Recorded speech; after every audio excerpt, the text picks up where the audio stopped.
गोटे जगार दुई दुईटी आवास योजना जड़े पूर्वर घर कर सारी बेले अन्य जड़े घर करने को नहीं देखा गंडगोल जहां नहीं आरक्षी अधीक्षकों द्वारस्थ होती द्वितीय हिताधिकारी बासंती प्रधान।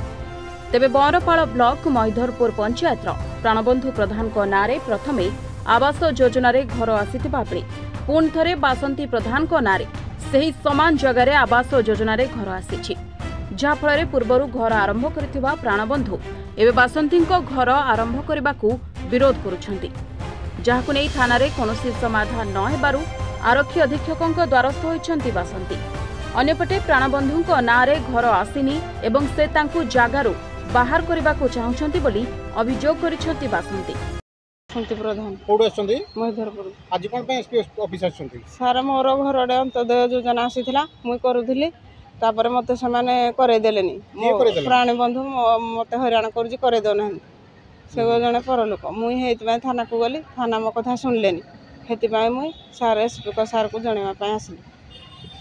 आपण जगह काई से करे दो से मते करे दो ना कहते आम जगह आम छाड़बुनी आम करी जीव आमर मिछड़ा रे इंदी कहि मते हैरान करना हेडु भारकेबा पय से चेष्टा कर कागज पत्र आपण नारे अछि अछि अछि हां तो काई से मना कर से कहीं मना करुती मत हैरान करना एडू भारकेबे बोली से सब संपत्ति खाइबे बोली थाना को गले कौन कहले थाना कहले आमे तुम कथा बुझीदेबू फाइनाल करदेबू जो तो जगह देदेबू हेटू गला बेले से माने जागिरी कहती आमे दबुनी आमे तुम कथा शुणमुनी आमे तार फाइनाल करमुनी आमे ताकू दबुनी किछि दबुनी इंदी कहना काली फेरी गले मुई हेति पास कोन चाहू मुई चाहू जे मो जगह केने मुई घर करे। Angul Sudhakar Sahu report reporters today.